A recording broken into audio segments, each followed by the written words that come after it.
Here a little early. Ooh, thunder. Very exciting. Not exciting. I'm going to give YouTube a second here, so we're on a few minutes early to make sure things are pretending to work at least.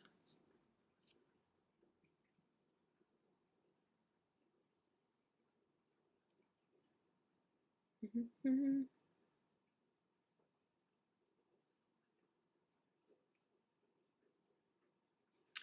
actually going to open this up on another computer and see if we have liftoff. It's a little fuzzy down here by my shoulders, but a white background plus white shirt, not a great combo for the green screen.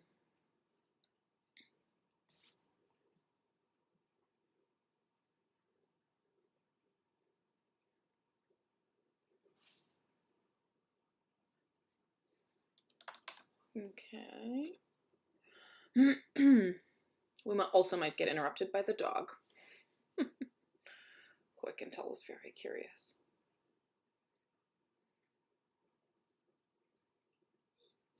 Oh, there's the whimper. Okay, there we go. Now our video is showing up.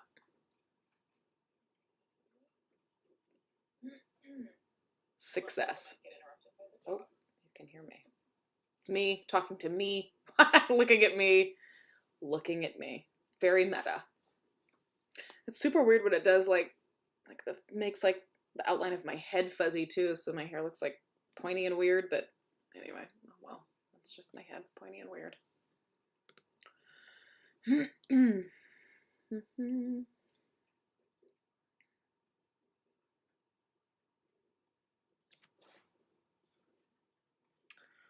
This video, let's see, oops, I still have the same video settings on. Oopsie doopsie.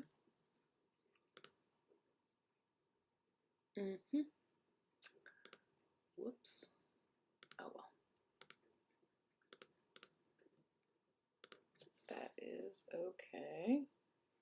So there's probably some, yeah, so the like video notes while streaming say that they goes in tandem with another video. It does not. I will edit that afterwards.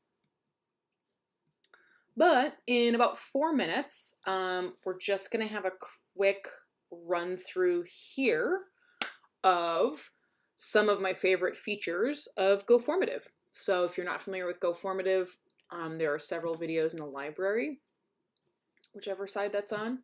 And this is kind of a follow-up, or is a follow-up, to our video during the World Language Collab, sponsored by Georgia Southern and some Savannah Chatham County people.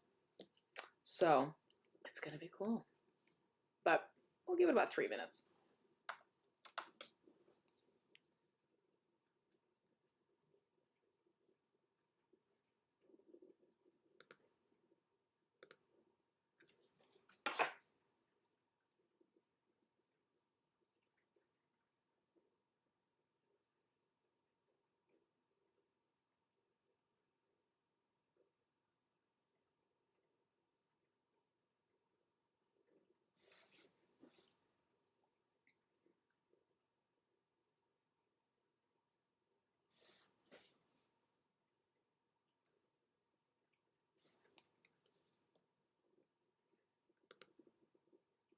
I don't know what that means. Oh, no, cancel. Just clicking buttons, experimenting.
Major, hush, buddy. Jeez Louise, he's gonna sit out there and cry the whole time. And like literally surrounded by toys, has like an orthopedic bed. Come on, man. Life's good. Why are you crying? He doesn't even want to be close. I think he just wants to like look out the window, like at the neighbors, but it's pouring out rain. No one's walking by. Let's see. Don't be in the way. He's totally going to be in the way. He's going to get onto, pull the greens. He's going to do it all. Just going to live his best dog life. He's mostly going to sit down below me. Like I said, look out the window for those really suspicious neighbors that don't exist. Darn those people for walking and getting fresh air. How dare they?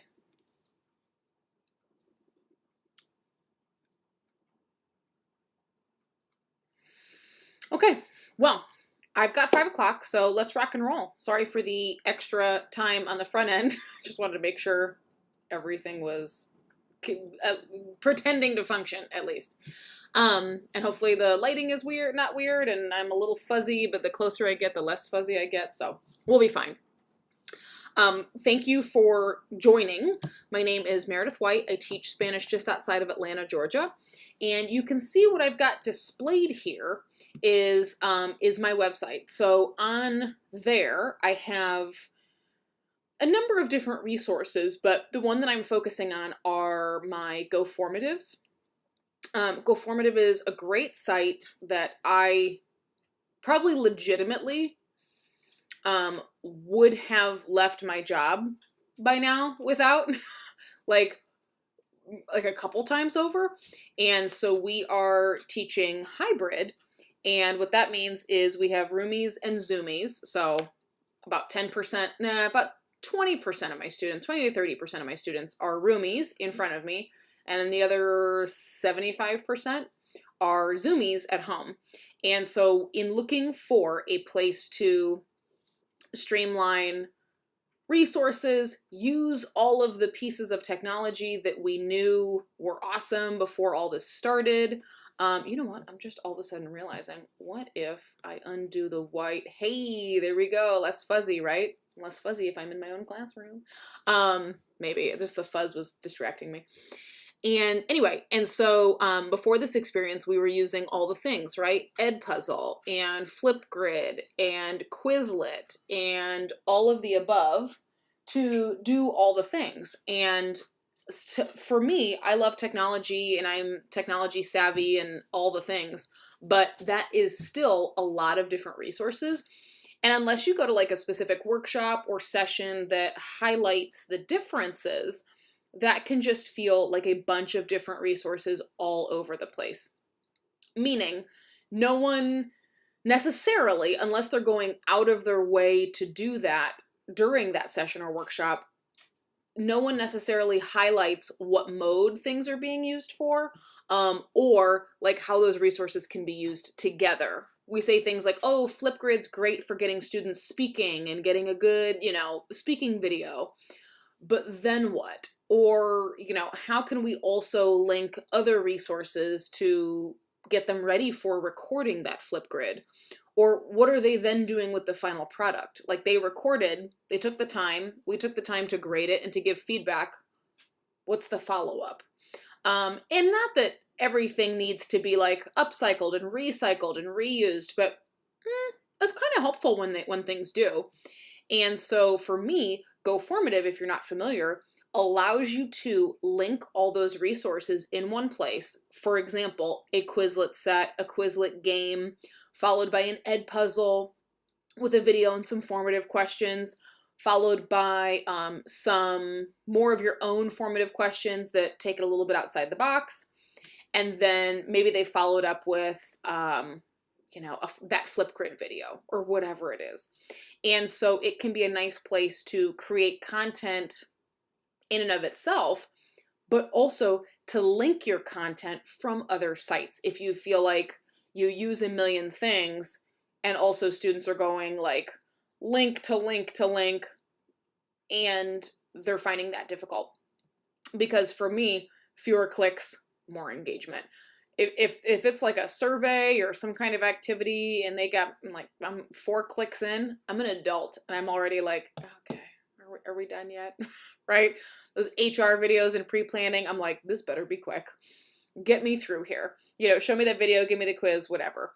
And so if we're kind of operating along those same lines, and giving our students the gift of being really intentional with their and our time, for me, GoFormative has been like I said, complete lifesaver this year.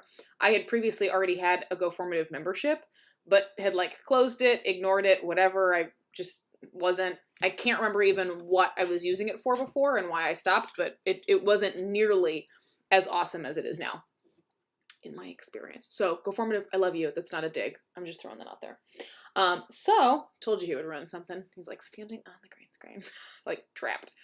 And also I'm trapped now in it because he's 100 pounds. So animals, everybody. So this is part 2. We did part 1 with, like I was saying before at the beginning when it wasn't quite 5 o'clock yet, we did a part 1 for the World Language Collaborative through Georgia Southern and some Savannah Chatham people like Mark Linsky. And we ran out of time because I just want to show and share all the things. What we didn't get to do was quite some of my favorite parts, which is really highlighting the different kinds of questions you can create and put into your assignments. And then also how you can give feedback. So the feedback part we're actually going to do, and I will link it in the information of this video. We're going to link it, it's going to go to like a GoFormative webinar that's actually happening tomorrow with GoFormative. So it's going to be really cool. So looking at the types of questions we can create is going to be kind of our focus here for this brief part 2. Okay, give me a second here. I want to make sure I'm not missing anything. Okay, cool. So what you can see, like I said, is my website, and you can see the URL up here. You just type that in. And when you scroll down to the bottom, I'm going to travel down here with you. Woo! I'm actually going to go, let's see, where am I going to go? I want to go down here. Okay, so I'm going to go over here.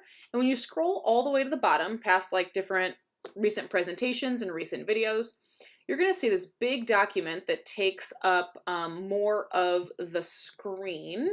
So hold on, I'm actually going to lock you back in here because you got a little off balance here. Hold on. Come back screen. There we go. Let's lock that in. Boop. Okay. So when you come back over here, there's this big document at the bottom. And what GoFormative creates is clone links for all your assignments should you want to copy them and share them with other people on your team, in your department, strangers like I am, whatever. And so when you get all the way down to the bottom of my site and you see that Google Doc, you'll see that I have them separated by the 2 levels I teach, Spanish 1 and Spanish 2. So I have all of mine for Spanish 1 separated by theme. We do 6 units. And all of mine for Spanish 2 so far, because that's what we're teaching right now. So we teach 1 whole level in 1 semester. So if these feel like a lot of work, keep that in mind. Like if you're going through going, oh my gosh, she assigns this in 1 day. I really don't have lengthy assignments, but if they do feel lengthy, keep in mind that it's for 90 minutes. Students that meet every day for 90 minutes. And we fit, like I said, an entire level into 1 semester. So that may change how you feel about things. If you're like, ooh, you know, you can divide them up or whatever. Copy them and then delete half, that kind of thing. So when you go there, you're going to pull up, like I said, all of those assignments. So should you want to copy them, you'll get what I already have. So let's look at, for example, Spanish 2. We're in Unit 2 right now. And we're going to click, let's see, what the heck? Let's click on February 1st. So for GoFormative, this would normally be blank. And I can go back and open up a blank one too. But I've got a basic template that I follow for every daily assignment. So we do like, you know, some kind of daily questions. I say some kind of, I mean, I have them all, but students pick 4 out of the 6. and I can see them respond in real time. So if I click on view responses, my students' names are going to pop up. So I'd have to like pause, hide them, come back, and it'll make a whole new YouTube video, which is annoying. So I'm not going to do that. But when you click on view responses, it will open up, excuse me, like a Google slideshow or like a Google Doc where you can see students typing. You can actually see all the students typing at one time. And you can see if they paste content. So all of a sudden they'll be like, blah, blah, blah, blah, blah, and all of this will paste. Interesting how fast you type there, students. And so as a language teacher, that's very important because it's like, okay, it's one thing to paste for an accent, but like, where are you getting that entire paragraph? And like, what do you actually know? Come on, work with me, people. So, and I teach early levels, so it really, really is important to build that confidence and to reward all that risk taking. More mistakes, more points, right? If it's like, if it sounds like a robot wrote it and is like, oh, tip-top grammar, because Google Translate's gotten very good, probably something suspicious there. Little suspicious. So we do our daily questions. Then if it's a Monday, which I believe, yeah, today's the 15th, so 2 weeks ago would have been Monday the 1st, we do a little weekend chat from Bethany Drew, Queen, out of North Carolina. And after that, we get rocking and rolling. Literally every assignment says, let's begin today's classwork. Let's go, with my Bitmoji. And then we rock and roll. Here's the unpopular thing that I don't do this year. I use neither Nearpod nor Pear Deck. Leave time for gasping. Only because GoFormative does all of the things that I want done without those two. You can't do teacher paste, although I hear that that's in the works. Pretty sure it hasn't happened already, but I hear it's in the works. And that's the only thing that's different from Nearpod and Pear Deck. But basically, we go through it, and I mean, you can see these are literally like images of my slides here where it says, hold on, let me see if I can pop myself over here, where it says, oops, hold on, like it says what I'm doing, and then it says what they're doing. These are the slides that I just saved as image that I'm displaying in class. So when I was like narrating through these responses, and literally it says exactly, watching their GoFormative answers, and then they were answering what they're like now. So this particular answer is, oops, hold on, there it was. ¿Cómo eres tú hoy en día? Like, what are you like nowadays? And example, I am smart, right? And then they can just do a little short answer down there. I inserted the next slide image, which I didn't have to do, but I thought it would be good for them to be there. And if they can't meet up synchronously, they aren't completely, out of luck. And so this one, what were you like as a kid? And then they've got their answer choices here. So any of these are new. So well-educated, well-behaved, badly behaved, selfish, all of those things, silly, whatever. And so they can just pop those in there with a yo era. And so this is just kind of like an introduction. They don't need to know anything about the grammar of era or, whatever yet, because I'm giving examples also as I'm speaking out loud. So I say that because this is also our live teaching tool. So then I go down, oh my God, who was that delightful child? It's me. And so I go down and I explain about me as a kid, that I love school. This is the first day of kindergarten. I have a bag. I am ready to go. Probably empty. Don't care. I'm all about the accessories, and I always have been. So proof. And I wear my watch in my right hand, even though I'm right-handed, because I'm a weirdo, and I've always been a weirdo.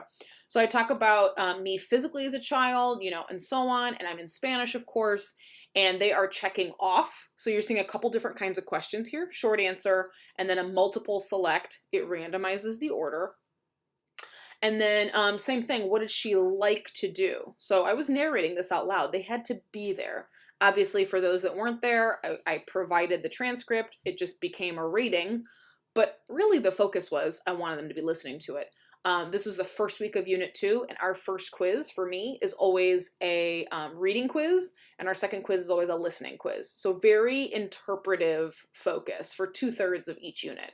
Reading quiz, listening quiz, and then some kind of presentational or interpersonal, some kind of performance summative. So we hit each mode that way, but very much the focus these days, in the pandemic, is interpretive, because it's a little bit easier to focus their attention on.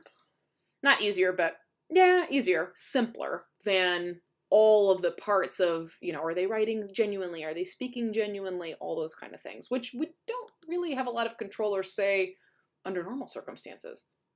But definitely harder pandemic-wise, devices, time, you know, efficacy of the assessment, etc. And then last part is I mentioned my parents, and they're doing the same thing. They're like checking the boxes. I'm repeating myself a lot. And because I can see them doing it live in real time, I can also see which ones they're choosing, and I can recast, reframe, and repeat. Excuse me, not recast. Reframe, repeat, and kind of recycle all of the information that I'm saying. So if I'm saying, my mom was really calm. My dad was mean, but my mom was calm. So calm, you know, and I can keep repeating myself. And maybe I might see a student like say, you know, like check off like dad was calm, mom was, did I make that an option? Yeah, I switched, right. So like I can, if I see like students going, her mom yelled a lot. Where is it? This one, hold on, I'm on the wrong screen. Like this one. If I see a lot of students checking off like her mom yelled a lot, but dad was calmer, and I know it's this one, I can say, oh, I can start reframing. Like, my mom never yelled. My dad yelled a lot in Spanish, obviously. And then it's interesting to see because they'll kind of be like, oh, and you see like answers switch around, which you know instantly, formatively, that they understood that. They're showing comprehension in ways that maybe isn't as easy if their cameras aren't on or their mics or whatever. And cameras and mics are just not the hill I'm going to die on this year. Also, anytime we've had cameras and mics on at my school, like all of a sudden the Zoom is like super slow, and my computer, like the fan turns on, and it's like, it's a lot. So we're saving bandwidth every way we possibly can. So it's really, really cool to also allow partial credit for some of these, because maybe, you know, maybe they got all but one. Well, which one? You know, and then I can go back and heck, maybe even use this again and use the same question. After that, we bebopped into just a little bit of GimKit, because GimKit is my boyfriend. Don't tell my husband. And don't tell GoFormative, my other boyfriend. GimKit's incredible. And then again, like I was mentioning at the beginning, all of those resources aren't separate. So we can actually just link them all in here. And the embed feature allows you to embed a Quizlet set directly into the content, or a Quizlet game. So you know how Quizlet gives you like, well, hold on, let's log in. Let's just do one. Where's my keyboard? Too many devices. Okay, so like let's say, well, looky there, Unit 2. So let's say I'm on Toys and Descriptions. If I want, okay, so my Quizlet's in Spanish, but if I wanted to insert them as an embed code, so I think in English this actually just literally says embed, but insertar same. I can choose a game. I clicked on those three little dots, and then I can choose, you know, the learn game, the like quiz game, just the cards, spelling game, the combine is like a matchy-matchy. So I can just copy that and then put them into the GoFormative, which is exactly what I did here. So I did the matching game, and then I did the matching game twice, just two different sets. So, like, these are just some of the descriptions that I had just said above about myself. And then they followed up with, like, okay, let's add some games, because I mentioned some games and toys, but, like, let's talk about, let's add some of those. So you can see it says, like, with toys added. So this one, they just matched. It was, like, vocabulary. Again, mischievous, spoiled, some physical characteristics, a lot of Spanish 1 review. And then they worked their way down and played this game. I will never be able to tell if they actually played the game. So, like, if they don't, whatever. But the ones that do, like the ones that are doing well, I'm like, can I just ask you? And I kind of survey them, and they're like, oh yeah, I always play like the Quizlet and, you know, do the things. Let me check the chat here. Oh, when I'm teaching, I use, oh God, yeah. When I'm teaching, like I use student view. I never display the view responses. So while I'm teaching, it's a great question, Alexandra. If it's like, for example, let's pretend like you're my class and I'm teaching, I would be doing the preview as a student, 100%. I would never click on view responses with students.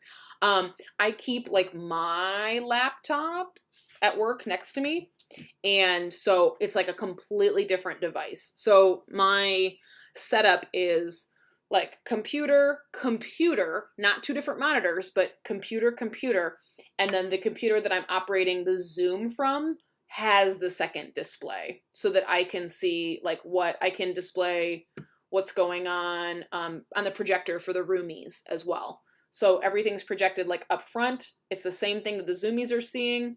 And then I'm controlling the computer and, going here. But then I've got separate computer right here, my personal one, that I have opened up for like viewing their responses so that never the two shall meet. I also open up email on my personal computer or the separate device, excuse me, and like any kind of work chat. We have Microsoft Teams, like things like that, email, chat, gradebook, quizzes, view responses. I keep those all on that separate device that isn't connected to the Zoom or to the projector or anything that students might see. Because the second we figure out all the displays and the order, something's going to go funny and you're not even going to know it, but like the whole grade book is on Zoom for like God and everybody. So I totally keep that like student view, previewing as a student. It's a great question. So it literally just looks like this. It's me like, hey, everybody. And now we're going to do blah, blah, blah, and so on and so forth. So I keep it really very like uniform. I've also been careful to kind of put all this together so I don't feel badly about not making like a Nearpod or a Pear Deck. Like I said, I'm trying to be very intentional, and especially for my students who are navigating the Zoom from their phone and maybe like the GoFormative from that same phone browser. I try to be really conscious of how many tabs am I asking them to open up. They're supposed to have a school computer by now, but I mean, who knows? I mean, we all know some students are, just there's all different levels, and some people are falling kind of through the communication cracks and all those kind of things. So I try to keep it like in one place, and I'm not really worried that it might not be just like the sexiest lesson every day. I put a lot of thought into the slides, into the order, into the intention. So I don't mind that it's not, a flashy Nearpod or a Pear Deck. And like I said, with being able to see student responses in the moment, not displayed to other students, but like on my own, it's been really, really nice to give them so much formative feedback. I've never given so much formative feedback in my life. Alexandra, I actually have a video for that. Hold on. So Alexandra is asking in the chat, like, do you give them credit for the work? Oh, girl, yes. How do you grade it? Brace yourself. Prepárate. Because I have a video for you. So this is a whole separate video, but exactly what we're talking about, right? Like planning, and planning prepares for grading, and grading prepares for more planning. Like there's this big cycle. And so what I'm typing in the chat here is bit.ly/roomies zoomies planning. Big R, big Z, big P. And I just put it in the chat. Brace yourself, because I think you're really going to like that. That explains literally like how my whole course team grades, plans, what everything is worth, and so how GoFormative factors into that. The short version is we do a GoFormative just like this. This is February 1st, Monday, Tuesday, Wednesdays, and Thursdays. My students have one assignment, everything in one place, 4 times a week. And then Fridays, they get quizzes and tests. So at that video, you can see exactly how much things are worth, how they're graded, and how often they're graded, and also like my daily routine to stay on top of all of those grades and all that feedback. We're going to talk tomorrow in the webinar with GoFormative about the streamlined planning and grading. So it'll be me, Bethany Drew, and Lisa McHarg. Amazing, 2 queens. Lisa's in Nebraska. Bethany I mentioned above with the weekend chat. She's in North Carolina. And then, like I said, I'm in Atlanta. So we've got three, like we're basically highlighting our three favorite parts. So I'm really excited of GoFormative. And all of it comes back to planning, grading, giving feedback, all of those things. So as I was saying, like I've never given, this is kind of, I guess, confession, I've never given so much formative feedback as I am this year because it was never so fast. I'm used to big classes, tons of kids running around, 36 students, and you're like, oh my God, Kelly, are you over here? Joe, okay, Jimmy, Tommy, and you're running around like trying to give everyone all the things they need, which is like, man, we were doing a lot. We're still doing a lot, but we were like on the move a lot.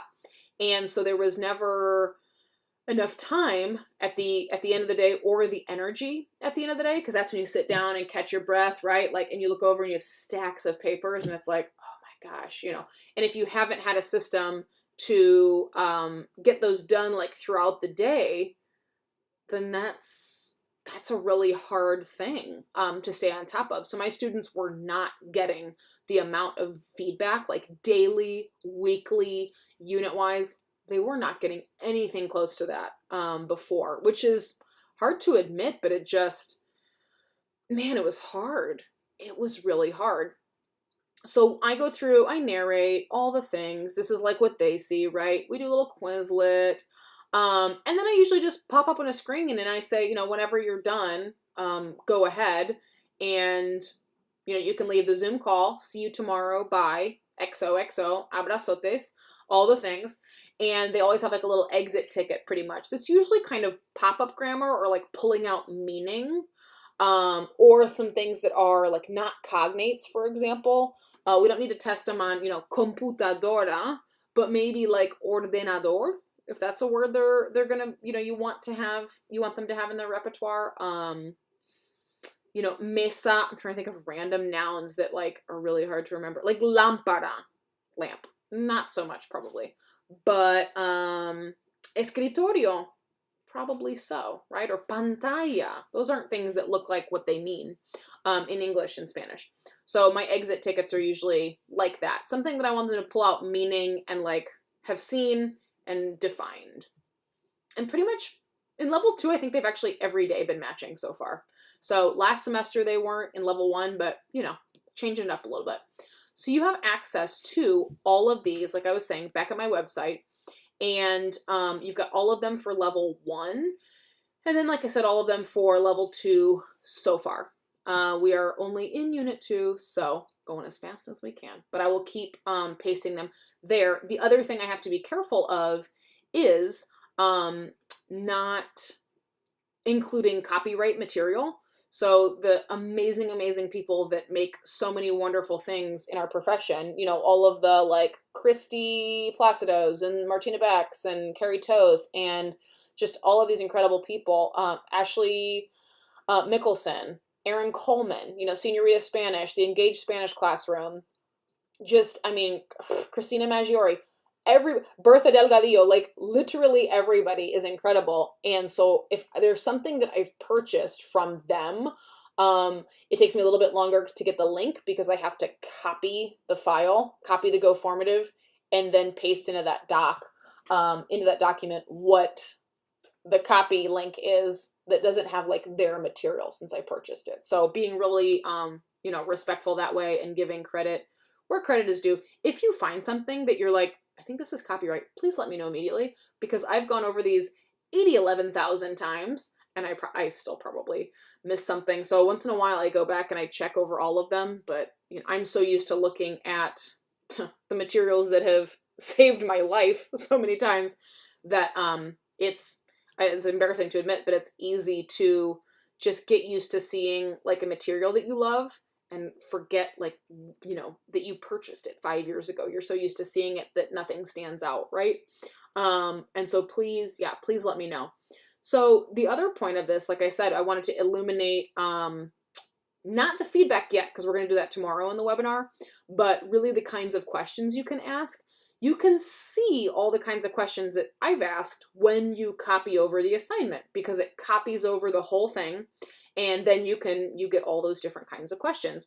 But what we missed out on in the World Language Collaborative, in part 1 of this, was really the beauty of all the different questions that you can make and the potential. So I'm going to open up the chat so I can see it. Yes, Alexandra. Okay, give me a second here. I'm going to give this a second to load because sometimes when it, there we go. Okay. I love GoFormative, but once in a while it lags and kind of glitches.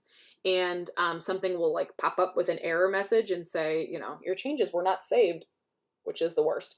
So if you're interested in that GoFormative webinar that I mentioned, let me find the link right now because I will not remember afterwards. Okay, hold on one sec. Oh, you know what? Boop, I just tweeted it out today. Forgot about that. This is perfect timing. They just tagged us in a tweet like a couple hours ago. There it is. Okay. I'm going to copy that link address, and then, Alexandra, I'm going to pop that in there. Okay, let's see if that works. It's going to be like a Twitter link, and then it's going to, yay, there it is. Awesome. Sweet. So it should be there. Let me know if it doesn't work. I'm so glad you asked that because I will not, like I said, I would not have remembered going back in there.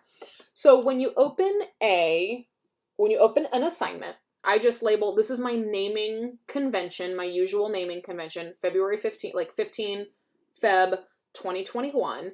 My husband was military for almost 10 years, and so I just got used to everything in our lives being like, oh, 2, Dec 2020 or whatever.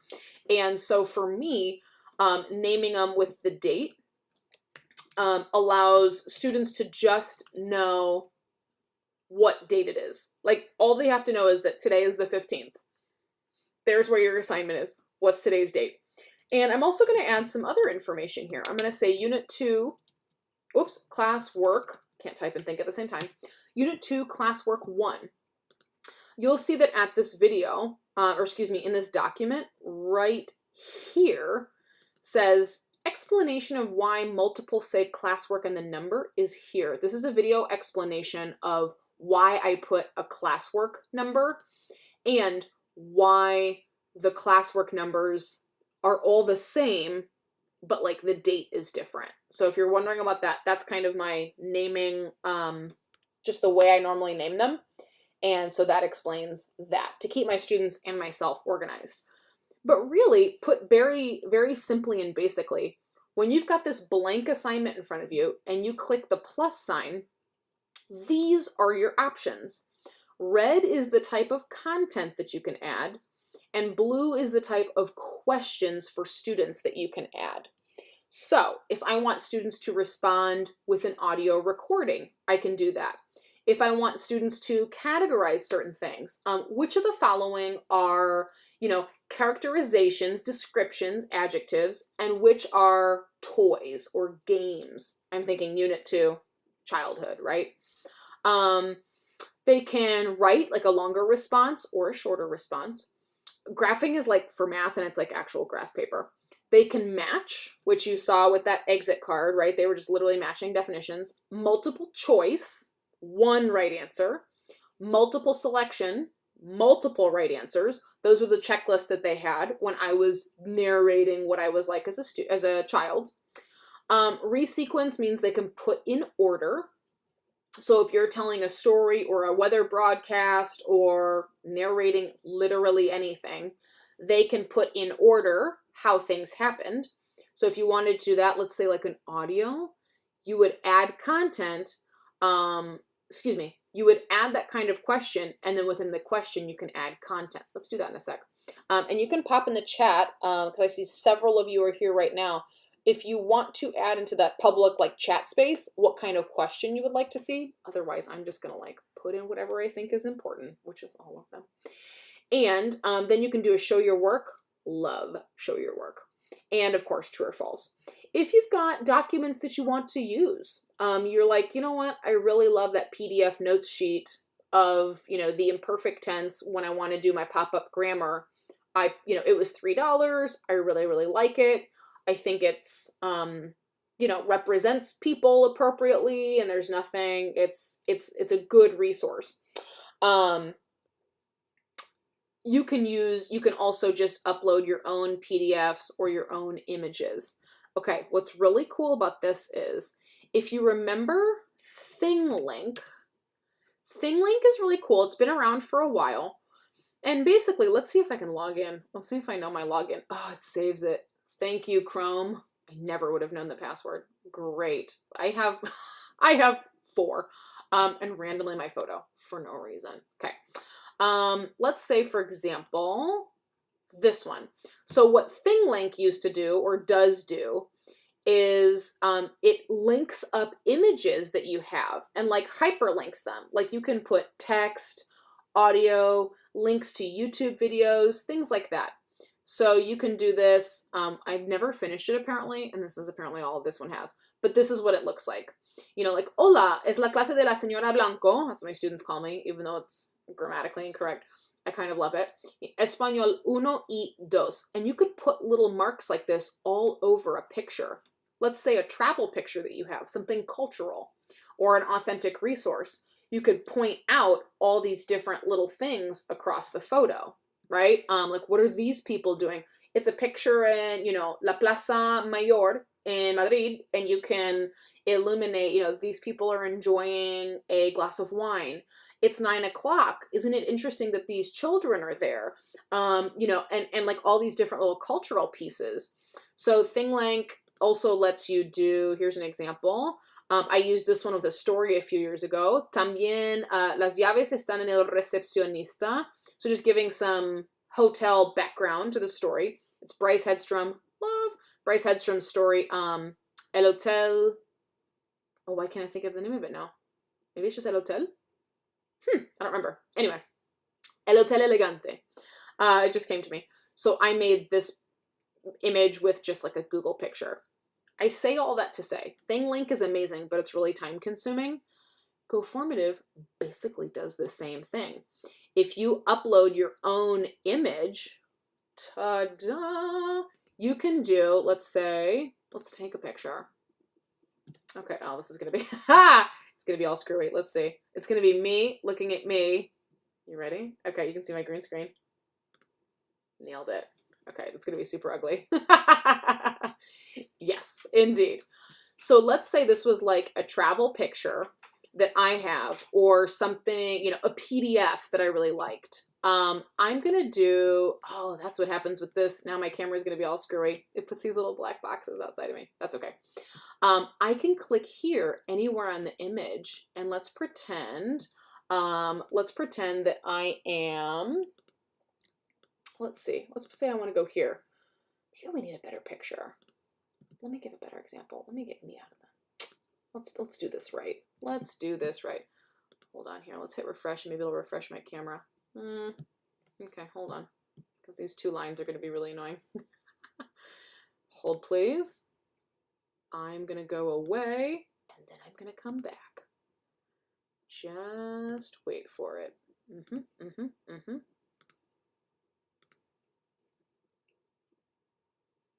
Okay, and we're back. Hold on a second. Man, the things we've learned in the pandemic. Boop. Okay. Boink. Let's put me down there. So let's say I want,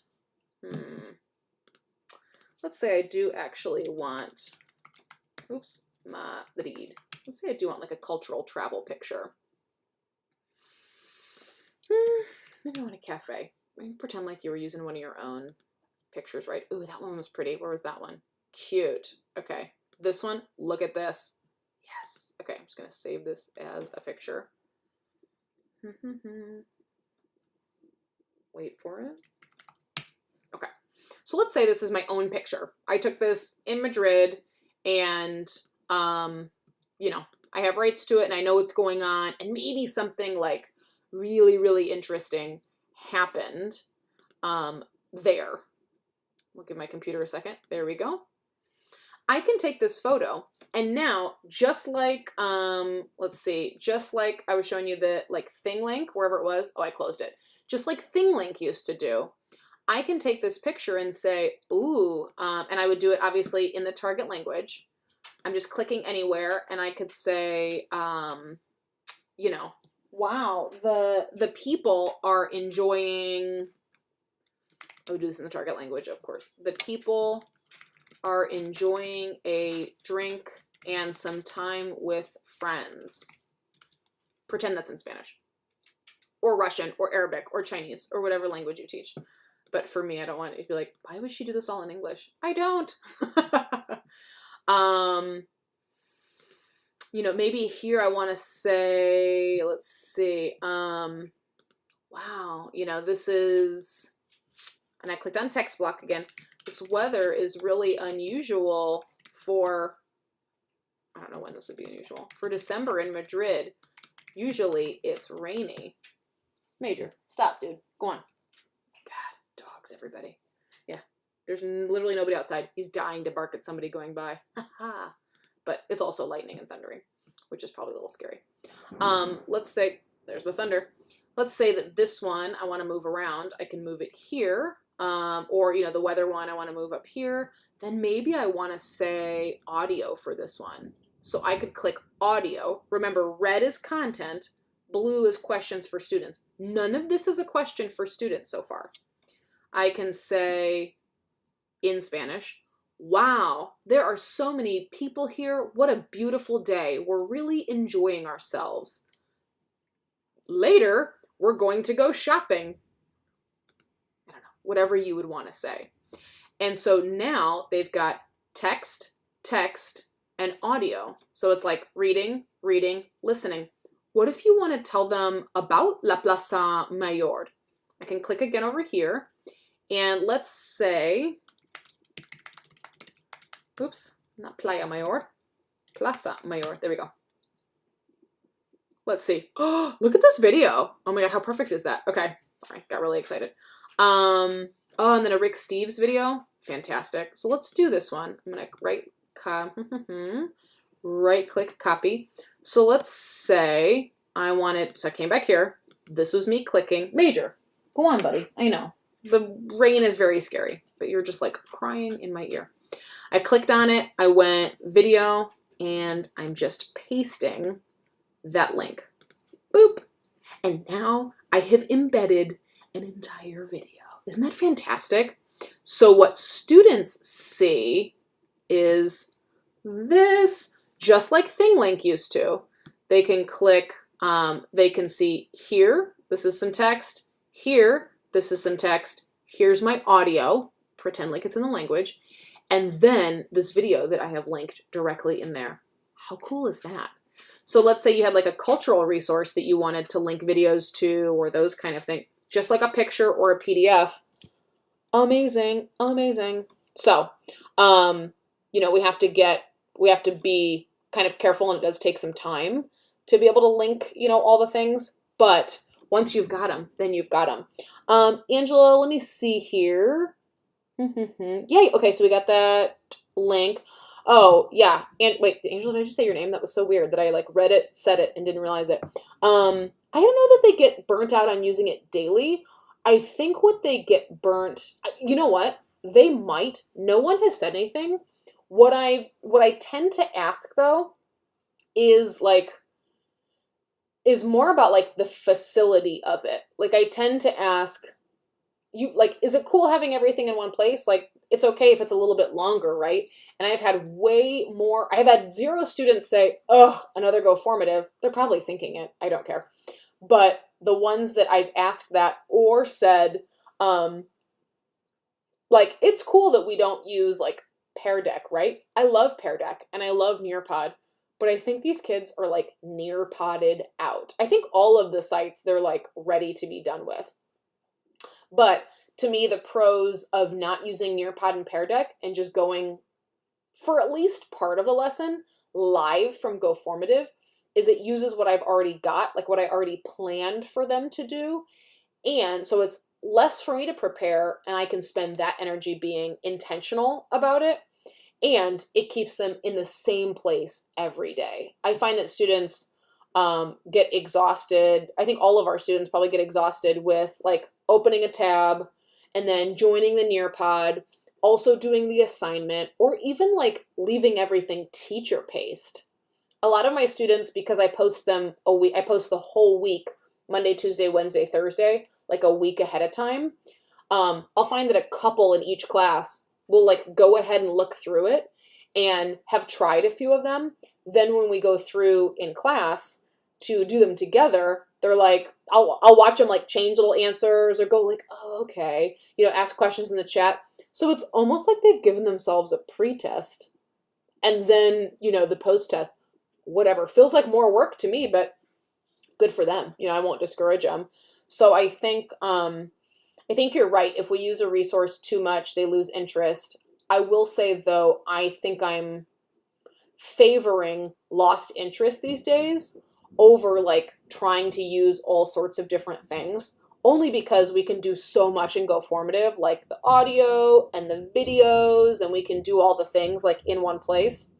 I find like the predictability to me to be a little bit more important, especially now that we're like what are we? We're like mid Q3. Like we're kind of, you know, we've got like 3 months left and that's really it. So like for 12 more weeks, I'm like, I don't mind them being a little bored because at least, you know, work's getting done. And by now they know my system. So, Alexandra, like that video above that showed the link that I sent to the Roomies Zoomies planning, that explains, like I said, how we grade, how we plan, or how I grade, how I plan, my course team as well, but it's specifically from my perspective. And so they already know at the beginning of the unit, like what's graded, what's, you know, what's due when, and all of that. All of that is very transparent. So I find students are like, wow, thanks. They're more thankful for the transparency than they are like bored, and they still do the work. So I like to vary the length too. Some of them will be a little bit longer, like earlier in the week. Mondays is usually a little bit of a short one, and then Tuesday, Wednesday are a little bit longer, and then Thursday is kind of a short one as well. So I tend to vary back and forth. Yeah, like Pear Deck's super nice, and Nearpod's great. They're both great. I just really, for the ability to grade, because you can set an answer key in GoFormative, for the ability to have it grade some items. So let's do that. Let's do a couple of things here. Hold on. Okay, so let's see. Let's say right here, I'm going to add, so I added a reading, added an audio, and let's get out of student preview here. Hold on, I gotta get back to my, there we go. Okay, so let's say I then want to add some questions. Boy, it is really coming down. Hope we don't lose power or internet or either one. But if all of a sudden we go away, that's what happened. So let's say I want them to, let me think. What's the easy, you know what the easiest thing to do might just be to go back. Let's go back here and look at a couple. What is it, buddy? I know. You scaredy cat. That phrase should change. Should be scaredy dog. Okay, yeah, you're killing me. I know. Goodbye. He's like, I want to hug and cuddle. Why can't we snuggle? So let's say last week. Oh, it's spring also, so we're also looking at who's taking like what levels next year. And those are super important. Come on. Just come sit down here if you want to go down. Come on. Come on, you're wasting my time. Come on. You can lay down here. Okay, well then don't. Okay, whatever. He's like, I do, but I don't, but also I'm just gonna cry. It's also like a really weird color outside, so being from the Midwest, I'm like, tornado? What are we doing here? Weather. So we register students around this time, which feels very early. I've only known them for 5 weeks, so, you know, they're like deciding still if they like the material, if it's, you know, what their difficulty level of the next year is going to be. So I also used GoFormative to poll my students and get responses on who's interested in like the upper levels coming out of level 2 anyway. So if you don't set a right answer, it becomes like a survey question. And that was really handy instead of like, you know, trying to like schedule an appointment with each one of them. I just said, you know, here, what's your plan for next year? And then the ones that said, I'd like to follow up, I just followed up with. And so when we pop over into here, So this is the daily questions. Like I said, weekend chat again. I keep picking Mondays. We got a little Quizlet. Some short answer with some sentence frames. So there's no language they are creating. They can just copy that, paste it in. And so these are short answer. And then we can also, like I said, embed that PDF. So you can have like a suggested, vocabulary set, anything like that. And then this is the categorization one. So there's no wrong answer here. They're just telling you what they liked to do as a kid. Did you like to go to the park? Did you like to swim in a pool? Did you like to play on the playground? Like what were your interests? And it's also exposing them to the grammar in context, which is really cool. So as they go down here, they've got a few of these, right? Dragging different activities. Then they've got a little reading with some comprehension questions in English, so they aren't just finding it and answering. We also use a lot of images. You'll see this is a picture, not like text that they can copy paste. And we use a lot of image text, like just screenshots of text. So if they're going to Google Translate it, they're going to have to work a little bit harder. Can't just be copy paste. They're going to have to hover and take the picture of it. So at least they'll work a little bit harder. And then here they've got this particular heritage speaker student, Valerie, reading, talking about the part that was written here about her childhood. And so that's from her. And then this is her actual voice. So I was able to embed audio. So that's her. And then they have a little exit ticket for matching. Okay, so those are just some examples of really, really basic questions. When I go back, where did I put today's? Here it was. What was the one I said I was going to mention? I was going to add it. Oh, I know. One that's also really fun is like the AP test. If you have the AP test, if you're familiar with the AP test, for example, there's like a staged interpersonal. So they hear something and then they respond back with the audio, and it kind of keeps going back and forth. If you want to do anything like that, for example, you can do that. You can record an audio just like I am now, and then you can add an audio response. Actually, you know what? I'm going to do that backwards. Do the audio response question first. Let's redo that. So I'm going to add a new question, blue plus audio response. And then within here, I'm going to click the plus sign and do the audio. So let's say I want them, let's say it's early in level 1. And in the target language, I'm saying, good morning, how are you? You can check it. Good morning, how are you? We're going to add audio. And then students will record an audio response. So here's what they see. They see this. Good morning, how are you? And then they might respond, I'm well, thank you, in the language, okay? You'll see every individual student's audio response then. You can listen to them really quickly. It's really, really nice. So you can have a little bit of interpersonal practice, or if you want to have them, hopefully this isn't an unpopular opinion, but it's too late if it is.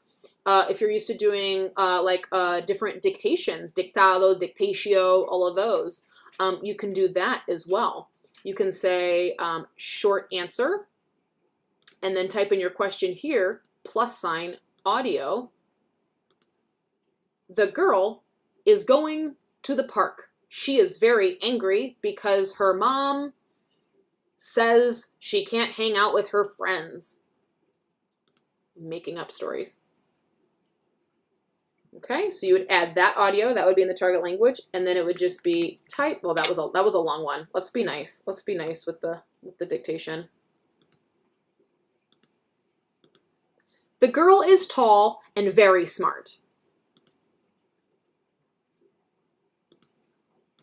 Okay, so that would be a shorter one, at least in Spanish.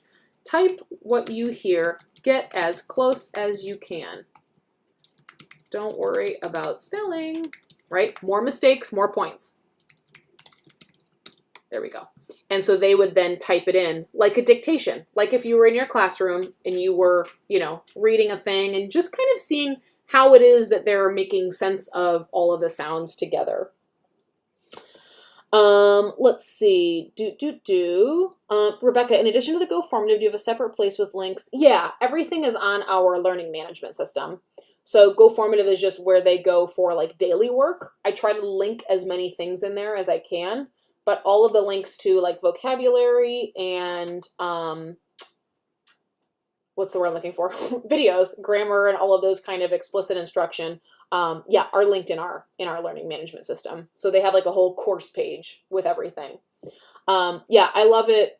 I love it for student paced after instruction, but I do. So if you go back, Rebecca, if you go back like earlier, I mentioned that I don't use like Nearpod or Pear Deck at all, just because it's like another thing to do, and we already have a million things to do.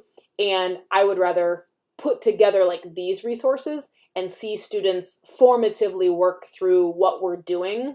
And then I also have that, because it's also their classwork, once we're done, they might have a few more questions, but once we're done, we're done. And so I find that to be kind of liberating for students in a way as well, to be able to like, okay, we're not going to, be together for 45 minutes and then I have another hour's worth of work to do. Like, no, I tell my students, like, my goal is for us to be done in class together, and then you're done and you're free to go. There's, not like homework, because for the virtual students, it's all homework. Everything's at home. And so I like it for independent work, but also, whatever it is we do together. And just me staying on the call while they do it in case they have any questions. But they're pretty self-sufficient. What other kind of questions? That was an audio question. Let's see. What if we say multiple? Let's see. So categorize looks like this, like you saw earlier. Which of the following are toys and which are childhood descriptions? Oops, helps if you spell descriptions right. Okay, so let's say if it was toys descriptions, so then I could say like blocks, bicycle, and naughty, right? So what students see is the ability to drag these to different areas. So they can drag like blocks, bicycle, it doesn't tell them if they're right or not, and then naughty. So you can also control how they see, like how soon they see if they were right or wrong, depending on what you want. And that's all under assign. So if you fiddle around there, you'll see that you can decide, oops, I'm still previewing as a student. You can decide here, like the different settings. So can they still edit afterwards? Can they see their score right away? And does it show them the right answers? This is pretty much my default. I allow them to edit. I don't return the score until after they submit, or I force them to submit. And it never shows them what the right answers were supposed to be. So I like that. I like that combination because it's not impossible, but we're also not just giving them the answers and allowing them to edit. So you have to think a little bit about that. Should they be able to edit? And then also, if we showed them the answers, then, then why bother? So kind of which ones do you want? Which ones don't compromise the integrity of what you're trying to do?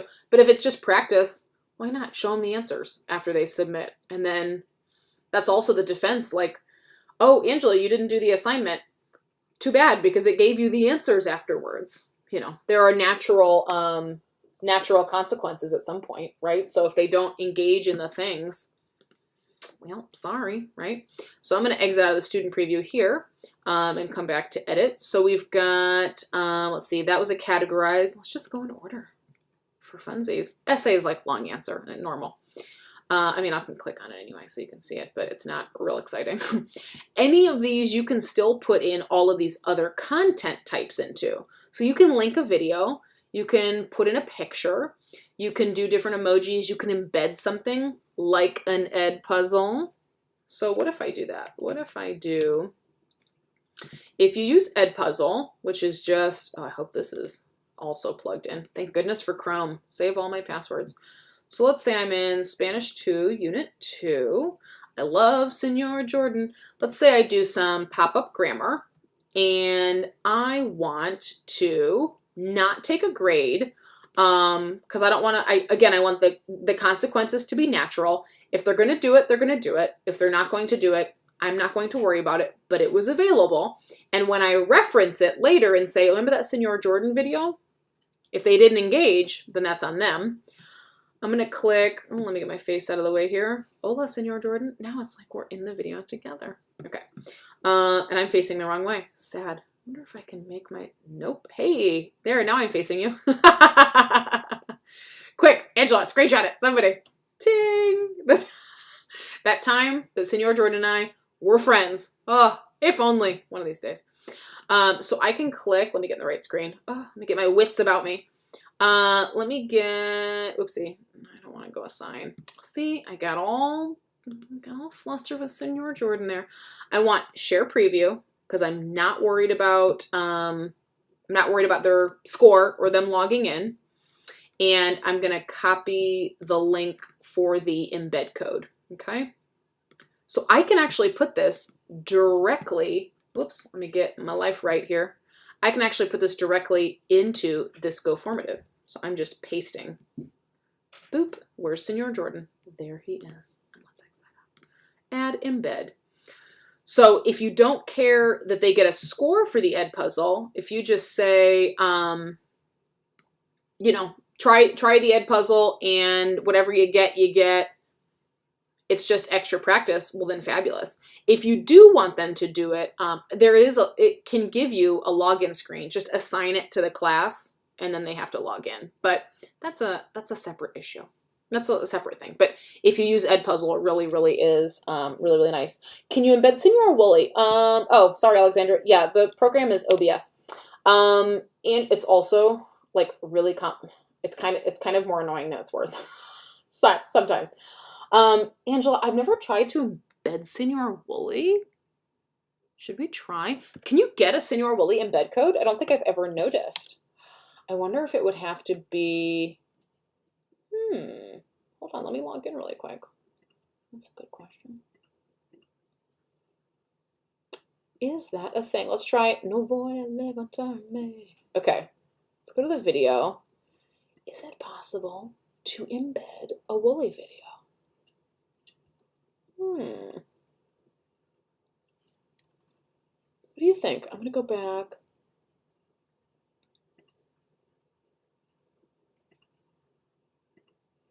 I don't see any embed codes in Senor Wooly. Tell me if I'm somehow missing because that would be amazing. That would be incredible. What if I want this one? No, I don't think so, right? Interesting.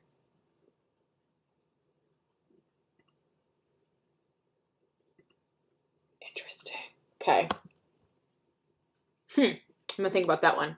/ reach out and ask. Both Senor Wooly and maybe Kelly Ferguson knows because she knows literally everything. Yeah, interesting. So that would be amazing if you could embed Senor Wooly and, you know, again, students work from this to this other thing. Ta-da. And there you go.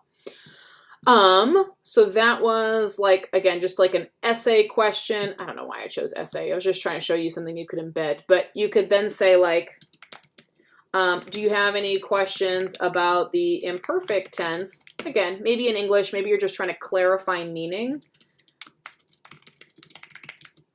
Whatever. I'm just making that up, but it is a nice way, like an extra spot to ask questions like that, because if you were running, again, around the classroom with 30, I'm used to 30 plus students. So if you're trying to get everyone's questions answered, you know, they're not necessarily even going to ask them. Yeah, Angel, I think you're right. I think it's just like the public YouTube ones. Darn. I wonder if we could get some kind of password protected. I'm going to lodge a question to the Senor Wooly people. Let's see what else. Multiple choice is really straightforward.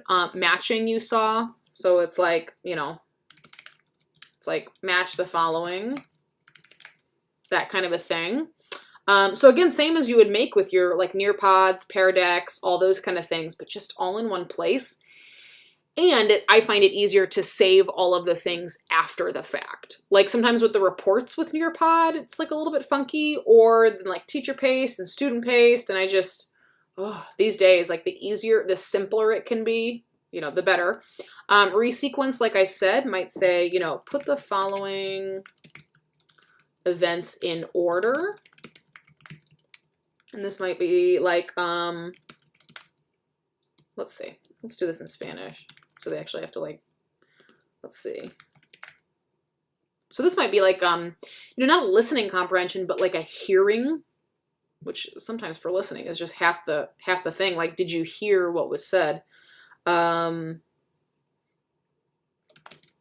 trying to think of some things we do in the morning. Okay, so I'm going to say allow partial credit. And then maybe I have like an audio here. So I say put the following events in order. Primero me despierto a las 5 más o menos. Después me levanto a las 5:15 porque yo duermo un poco más. Y como siempre, como todos, siempre voy al baño. So I could actually, the only reason I put those in English is with daily routine. Those are like daily routine verbs if you don't teach Spanish or speak Spanish. And like putting them in order only makes sense if it's a weird order. Because if they see, I wake up, I get up, I go to the bathroom, they can pretty much put those in order without listening because they make sense. That's a logical order. But if you just leave them like either in the language or there's something more to it, that's a little bit more valuable, I think, right? It's not just like a hearing test. But if you just want them to maybe associate meaning and hear them in context, maybe give them some scaffolding. That way they have to think, is it logical and is it what I heard? Okay, so what they see then, what question number is that? 6? The question numbers are all in blue. 1, 2, 3, 4, 5, 6. So here's what they see. Primero me despierto a las 5 más o menos. Después me levanto. And they can just drag them as they hear. So it's pretty cool. I really like, I like resequence. And I need to use it more because I like it a lot. Short answer is the same as long answer. And then show your work. Brace yourself. Okay, so I am going to show a little piece of, let me go back to the comments, make sure I didn't miss anything. Yeah, Lauren, I have separate slides. So I have like a slideshow that I use, like a Unit 2 slideshow that I'm displaying on Zoom to have like supplementary things or like the images that I'm showing and so on. Yeah, I put a lot of it into the GoFormative, but especially some of the things like that I'm saying live, I'm working from images and things I'm saying in class on the Zoom call. And I don't include those in the GoFormative necessarily, just because the expectation at our school is that they are in class live as much as possible, as long as possible. And I don't hate that. And so, you know, there's got to be some value to the experience itself. So some of the things later, if they try to do the question, it'll say, you know, listen live as Senora explains whatever. And they kind of missed out. If kids ask, obviously, I'll give them, you know, maybe a picture of the slide. I'll show you an example. So I keep an entire unit in one slideshow. Basically, all I've done is pared down all of my previous things. So if you want everything that I use for, like levels 1 and 2,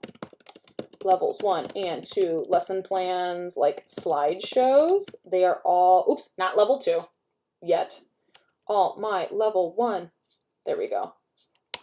Plus all of my, sorry, I almost like totally lied. All of my level 2, it's not there yet, I'm working on it. Plus all of my daily questions for levels 1 and 2 are also there. So I'm gonna put that like link in there.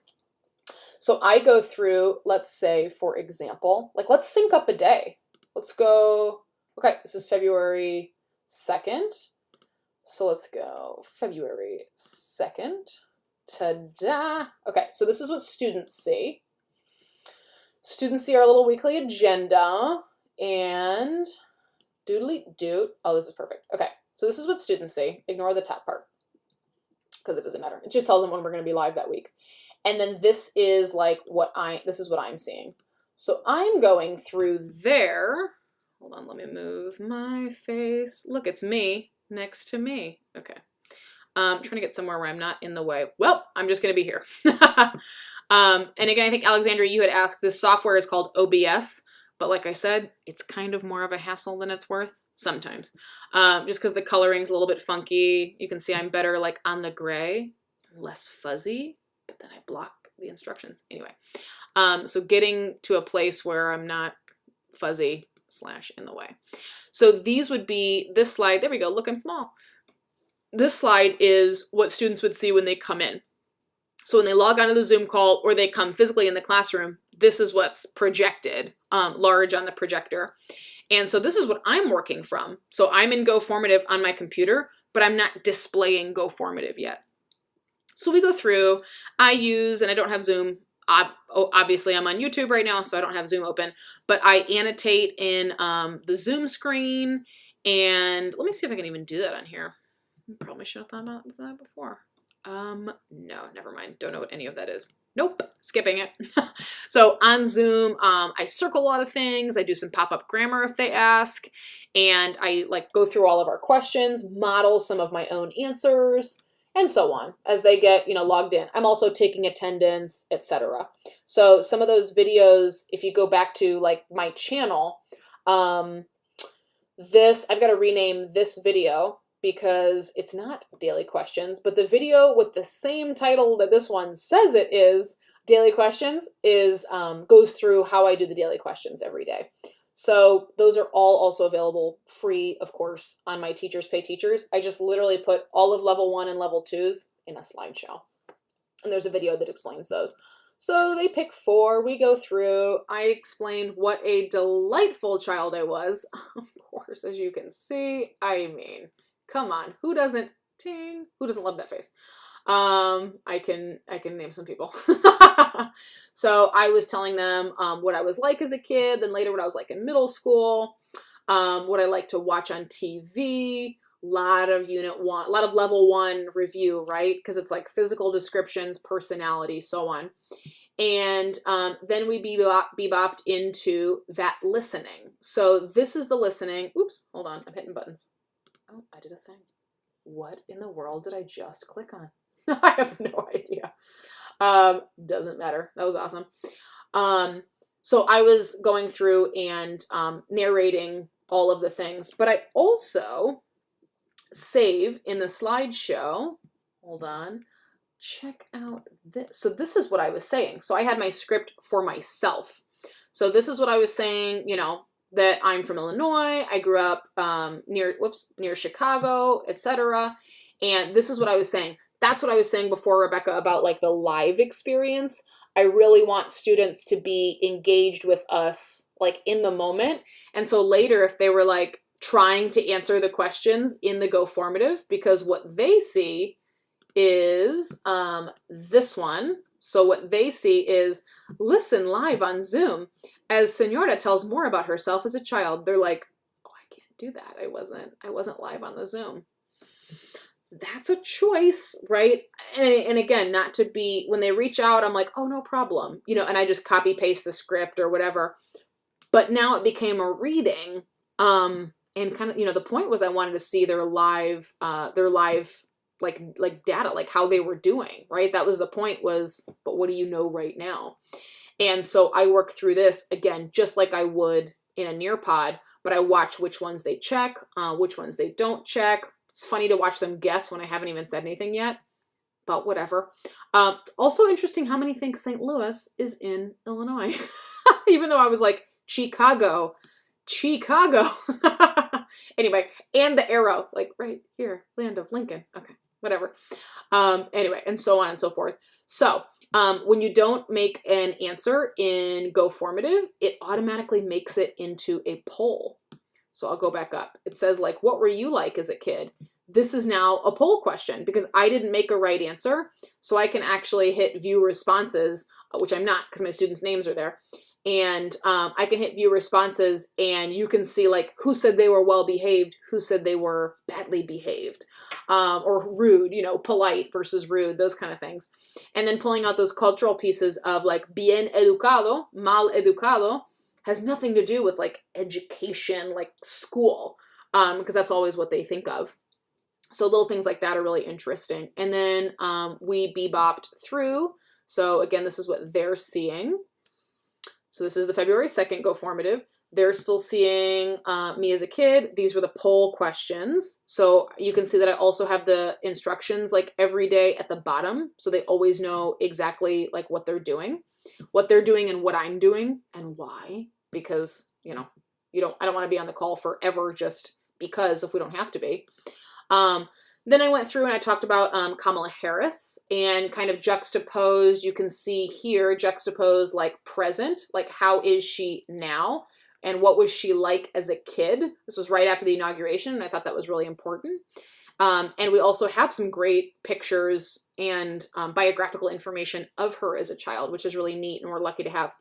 And then we went through, Drake was an actor when he was young, so there's also like great pictures of him now, then, and same with Selena Gomez. They both had like child careers before they were famous in their current roles. So they continued, as you can see down here, they continue in GoFormative, but I, on the other hand, am still in the like slideshow because I want to display those pictures really big. I did put them there, but I want to be giving input and describing and illustrating and reiterating my own descriptions. You know, yo era una cantante famosa. No, yo no era. Selena Gomez era, or I guess she was an actress when she was young, not a singer yet. And those kind of things, like just juxtaposing things, just like we would do in the classroom as, you know, input, as a fill, as a conversational piece. And then as they go down, we played Blook It. Again, I just put a picture of this slide in there. And after we played Blook It, we left the call, and they actually then had a little reading passage to do. So this was off of a purchased resource that I just like retyped into here. And they then had to use, this was the whole point, the show your work function to highlight where they found this information. So here's the unsung hero of GoFormative. Let's say, okay, so like let's say, which way am I facing here? Okay, so let's say we have this text. When I was a kid, I used to live in Venezuela with my family. We lived in Caracas, the capital of Venezuela. Awesome. What was my first one? Oh, underline or highlight where she lived as a child. Great. We go through all these things of like, how can they use a Google Doc? Can they edit a PDF? Whatever. With Show Your Work, you can do, hold on, let's look at it as a student. Let me get in the right screen here. That was number 10. So students are now, students are now working independently. Let me get down to number 10. So here's what they see. They're going to click Show Your Work, and they can literally just highlight it here. So they can do like a scribble and go, yo viví en Venezuela con mi familia, Caracas, la capital. Done. But I said where she lived. Could they also put like apartamento pequeño? Sure. Then they click the check and done. And what I end up seeing is like 36 of those little boxes with lines or highlights, or they might have just circled it. And it's really, really quick to check. So you can just go through and go like, oh, okay, found it. So some of those text evidence things that we used to do in the classroom, like normal circumstances where on the sheet of paper, right, you're like running around trying to look at everyone's paper. Now you can see directly on there, which is really cool in the moment. So if we wanted to do this live together, I could say, okay, number 10. You know, ¿Dónde vivía? ¿Dónde vivía? In Chicago, in Paris, in, you know, Marruecos. ¿Dónde vivía?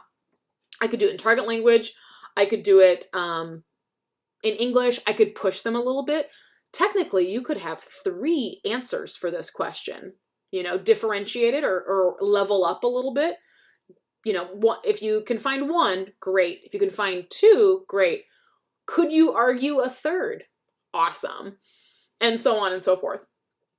So they have several of those show your work questions for the pieces of the text that I thought were most important, like the size of the apartment, the sets of people, so reiterating some family vocabulary, the people that all shared that apartment, or like the well, it ends up being a multi-generational home, but like who are the different people? So not just 3 people, there were like 3 sets of people. It was siblings, parents, grandparents.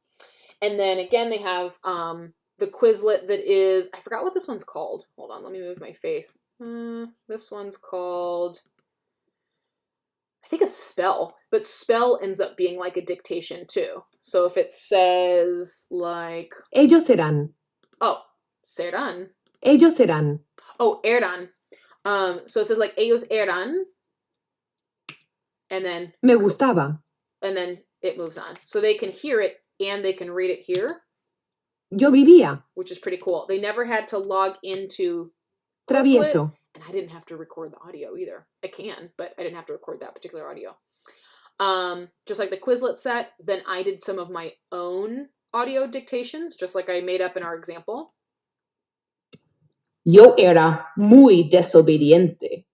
I was very disobedient. And so they're typing, yo era muy desobediente, and so on. And then I grade those manually. So as we're working through them, or as I stay on the call after we finish what we're doing together, I can just sit there and watch and go, okay, and award credit. You know, Angela, awesome. Rebecca, great. Ooh, Alexandra, nice.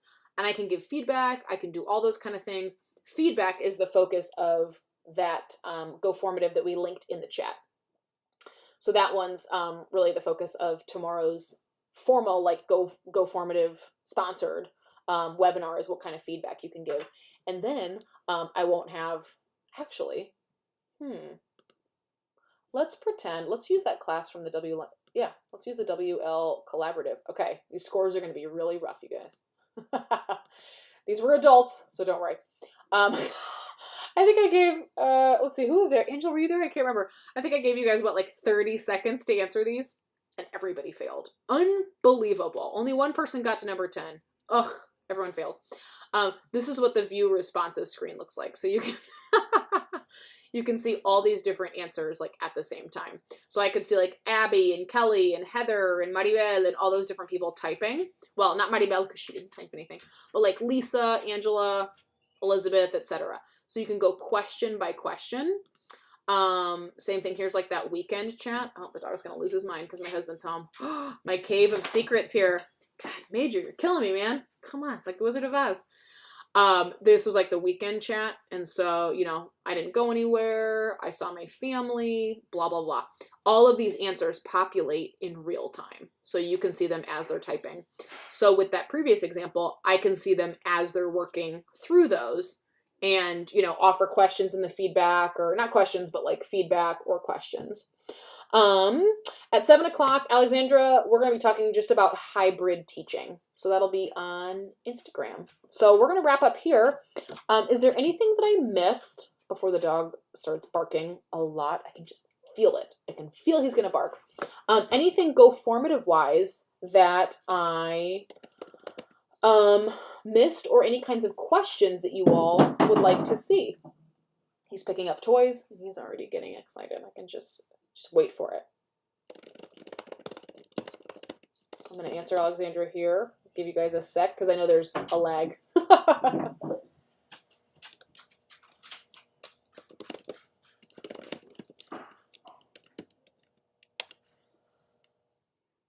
Okay, yay! Awesome. We're going to be very honest. Again, prepárate número 2 de la noche.